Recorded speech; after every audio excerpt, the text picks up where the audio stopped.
Hello दोस्तों, स्वागत है आपका हाई फाई फार्मेसी में। तो आज हम पढ़ने वाले हैं पीआईसी का चैप्टर इमेटिक्स। तो चलिए शुरू करते हैं। तो दोस्तों, इमेटिक्स वो ड्रग्स होते हैं जो एक फोर्सफुल वोमिटिंग को कॉज करते हैं, जिसकी वजह से स्टमक का जो कंटेंट है वो माउथ के ज़रिए एक्सपेल आउट होता है। सिंपल लैंग्वेज में देखें तो इमेटिक्स वो ड्रग्स होते हैं जो वोमिटिंग कॉज करते हैं। अब इमेटिक्स जो है वो पॉइजनिंग के ट्रीटमेंट में हम यूज़ करते हैं। और इमेटिक्स को हम किसके लिए यूज़ नहीं कर सकते हैं, तो जो पेशेंट सीएनएस डिप्रेशन, कोमा या प्रेगनेंसी में है उनके लिए हम यह यूज़ नहीं कर सकते। और कोरोसिव पॉइजनिंग जैसे कि एसिड पॉइजनिंग में हम इसको यूज़ नहीं कर सकते हैं। उसके बाद आता है मैकेनिज़्म ऑफ इमेटिक्स। अब इमेटिक्स कैसे एक्ट करते हैं, उसका मैकेनिज़्म क्या है वो देखेंगे। इमेटिक्स जो है वो गैस्ट्रिक म्यूकोसा की जो लेयर होती है उसको इरिटेशन करता है, जिसकी वजह से स्टमक का जो कंटेंट है वो माउथ के ज़रिए एक्सपेल होता है। अब इमेटिक्स के कुछ साइड इफ़ेक्ट्स भी होते हैं, जैसे कि डिहाइड्रेशन। ओके, उसके बाद है इमेटिक्स के एग्जाम्पल। अब इमेटिक्स के एग्जाम्पल में आते हैं saline water, zinc sulphate, copper sulphate, sodium potassium tartrate. ये सब जो है वो इमेटिक्स के कुछ एग्जाम्पल्स हैं। ओके, तो चलिए अब बढ़ते हैं नेक्स्ट स्लाइड की ओर। तो दोस्तों, अब है कॉपर सल्फेट। कॉपर सल्फेट को हम ब्लू विट्रॉल भी बोल सकते हैं, जिसका मॉलिक्यूलर फार्मूला है CuSO4 5H2O और मॉलिक्यूलर वेट है 249.7 ग्राम पर मोल्स। अब इसकी कैटेगरी की हम बात करें तो इसकी कैटेगरी जो है वो है इमेटिक्स। ओके, उसके बाद आते हैं इसके मेथड्स ऑफ प्रिपरेशन। इसके मेथड ऑफ प्रिपरेशन दो मेथड से इसकी प्रिपरेशन की। उसमें से फर्स्ट है from granulated copper with sulphuric acid in air. इसका मतलब जब कॉपर जो है वो सल्फ्यूरिक एसिड के साथ जब रिएक्ट करेगा वो हमें कॉपर सल्फेट प्रोड्यूस करेगा और उसके साथ हमें वाटर मिलेगा एज अ बाई प्रोडक्ट। और सेकेंड मेथड में जो है कॉपर सल्फेट जो है हम सल्फ्यूरिक एसिड का कॉपर ऑक्साइड, कॉपर हाइड्रोक्साइड और कॉपर कार्बोनेट के साथ रिएक्शन करा के भी हम उसको ऑब्टेन कर सकते हैं। अब रिएक्शंस में हम देखिए तो पहले रिएक्शन में हम देख सकते हैं CuO मतलब copper oxide. Copper oxide sulphuric acid के साथ जब रिएक्ट करेगा सल्फ्यूरिक एसिड के साथ तब वो हमें देगा कॉपर सल्फेट और water as a by product. उसके बाद है कॉपर हाइड्रोक्साइड और कॉपर कार्बोनेट। इनका भी प्रिपरेशन मेथड सेम है। जब ये सल्फ्यूरिक एसिड के साथ रिएक्ट करेंगे तो कॉपर सल्फेट मिलेगा। ओके, तो बढ़ते हैं नेक्स्ट स्लाइड की ओर। तो दोस्तों, अगर हम यहाँ कॉपर सल्फेट की प्रॉपर्टीज़ की बात करें तो इसका कलर जो है वो डीप ब्लू कलर का होगा। ऑर्डर मतलब अगर हम इसका स्मेल की बात करें तो इसका कुछ स्मेल नहीं होगा, मतलब ऑर्डरलेस होगा। उसके बाद टेस्ट अगर देखें तो मेटालिक टेस्ट है।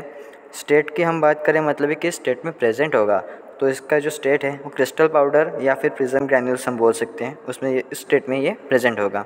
और सॉल्युबिलिटी अगर हम देखें तो जो बॉइलिंग वाटर होता है उसमें ये सॉल्युबल है और अल्कोहल के अंदर ये इनसॉल्युबल होता है। ठीक है, तो अब आगे हम अगर देखें तो कॉपर सल्फेट का ऐसे बोला गया है, ऐसे की प्रोसीजर है। तो कॉपर सल्फेट का जो ऐसे है वो बेस्ड होता है आयोडोमेट्रिक टाइट्रेशन के ऊपर, जो कि हम पढ़ेंगे PA के अंदर। ठीक है, तो अब अगर हम कॉपर सल्फेट की प्रोसीजर के देखें तो copper sulphate plus water plus potassium iodide and plus acetic acid. अगर हम copper sulphate, water, potassium iodide मतलब Ki और एसिटिक एसिड मतलब CH3COOH इनको मिक्स करें और उसके बाद हम उसे टाइट्रेट करें विद सोडियम थायोसल्फेट। उसके साथ उसके अंदर हम डालेंगे स्टार्च इंडिकेटर और वो हमें देगा ब्लू कलर। उसके बाद हम उसमें ऐड करेंगे पोटेशियम थायोसाइनेट, जो कि ब्लू कलर जो होगा जो हमें मिलेगा हम जब कॉपर सल्फेट को टाइट्रेट करेंगे तो सोडियम थायोसल्फेट के साथ, तो हमें जो ब्लू कलर मिलेगा उसको ये पोटेशियम थायोसाइनेट जो है वो डिसअपीयर कर देगा। और जब ये ब्लू कलर डिसअपीयर हो जाएगा तब हमें पता चलेगा कि जो टाइट्रेशन है उसका एंड पॉइंट आ चुका है। तो ठीक है, तो अब बढ़ते हैं अगली स्लाइड की ओर। अगर हम कॉपर सल्फेट के फैक्टर की बात करें तो 1 ml 0.1 नॉर्मल सोडियम थायोसल्फेट जो होता है वो इक्विवेलेंट होता है 0.02497 ग्राम ऑफ कॉपर सल्फेट। उसके बाद अगर कॉपर सल्फेट के यूज़ देखें तो कॉपर सल्फेट हम यूज़ करते हैं as a emetics in small doses form. उसके बाद chemical antidote in phosphorus poisoning. जब कुछ फॉस्फोरस पॉइजनिंग होती है उसमें हम उसको केमिकल एंटीडोट की तरह यूज़ कर सकते हैं। Then germicide and insecticide in agricultures and in the preparations of Fehling and Benedict reagents. जो जर्मिसाइड या इंसेक्टिसाइड की तरह भी हम इसको यूज़ कर सकते हैं खेती बाड़ी में और in preparation of Fehling and Benedict reagents. उसके बाद आगे स्लाइड की तरफ हम बढ़ते हैं। तो इमेटिक्स में हमारा अगला कंपाउंड जो है वो है सोडियम पोटेशियम टार्टरेट।